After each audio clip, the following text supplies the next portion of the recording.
runners and riders. Who do you think is in the frame? Who is realistic? Who do you think should be in the frame? What do you think? Ange Postecoglou is going to be the man in everyone's lips, isn't he?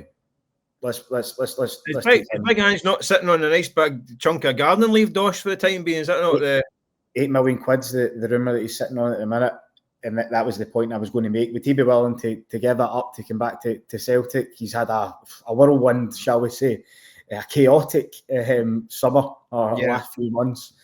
He might just want a break from football. Plus, he strikes me as the type of guy that is ambitious, that's probably got ambitions to tour Europe's top 5 leagues. He's done the work he's done at Celtic. He's achieved everything he's going to achieve. Would they really? What is the motivation to go back?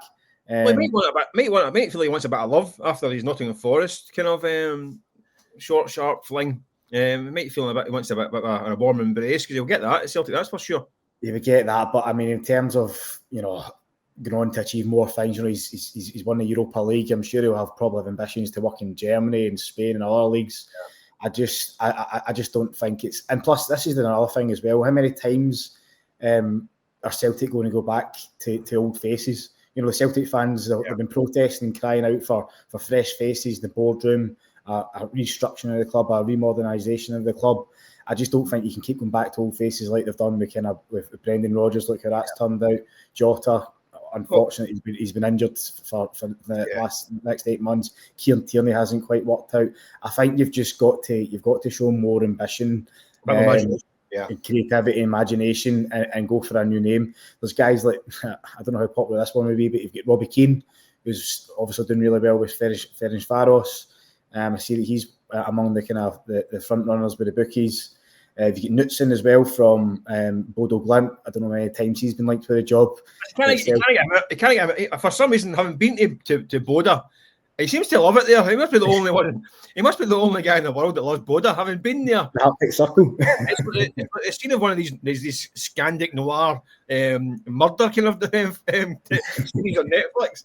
I mean, I don't know why, but he seems to love it up there. Can he get by hook or by crook? So forget about him. He's in, I know his contract's up, but he's in with the big.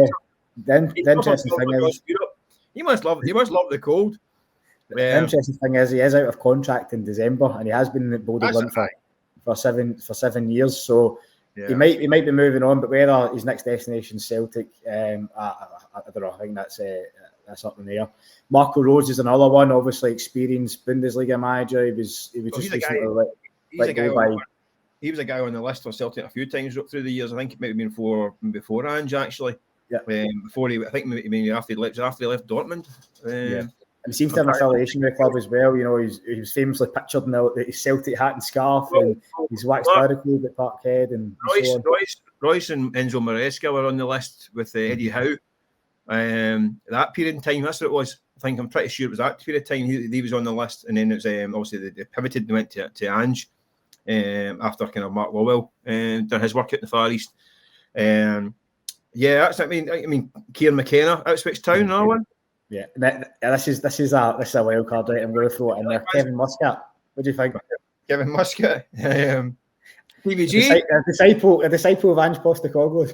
Yeah, I mean, with McKenna, would that be a slightly hard sell for Celtic fans, guys from the Championship in England, and been obviously around back-to-back promotions with the Championship and then to the Premier League.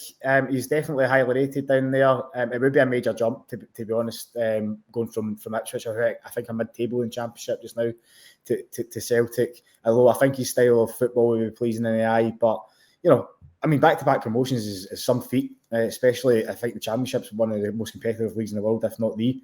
So, I think he finished runner-up in League One and the Championship, so he's not actually won any trophies. But I think he'd probably tick a lot of boxes in what Celtic are looking for. Well, I mean, you mentioned the World Cup qualifiers. I mean, Scotland now have got a playoff next year, no matter what, haven't they? So does that take Steve Clarke off the table? I mean, you think maybe at some point Clarke steps down from Scotland. Would he be a guy coming into the frame for Celtic? Well, Brendan Rodgers was talking about Celtic's DNA at the weekend, wasn't he? I don't know if Steve Clarke's style of football would quite fit at Celtic. I think Steve Clarke plays the cards he's been dealt. I think Steve Clarke would like to have a chance to go and become a manager of an attacking team. I just think Anytime he tried it with Scotland, he gets his pants pulled down. Anytime he tries to get Scotland adventurous, they got to do him. But that's more the personnel rather than the manager, I think. But I just think the time is not right for Steve Clarke, is it? No, another one is probably falls in the same category as Craig Bellamy. He's obviously exactly the same. Bellamy, I think a lot of people would be on board with Bellamy. He's done great things with Wales. Fiery character. How would he get on with the Celtic board? But he's done a great job. Again, no, they're in the hunt, aren't they, for the World Cup? So that's not going to, unless it's a temporary team take charge this season. That can't happen, surely, yeah. No, as I say, it can't. The January transfer window is going to be a definitive month for Celtic. You know, they need to. I mean, I said yesterday in Hotline Live, the board need to be working overtime. Well, shoot, they definitely will now, but find a new manager. But they need to be working overtime between now and February 3rd, which is when I think the transfer window closes, to get quality in the door. Because if they don't, Celtic simply can't continue with this squad. If Celtic have finish up with this squad at the end of the window, then they won't win the league. It's as simple as that.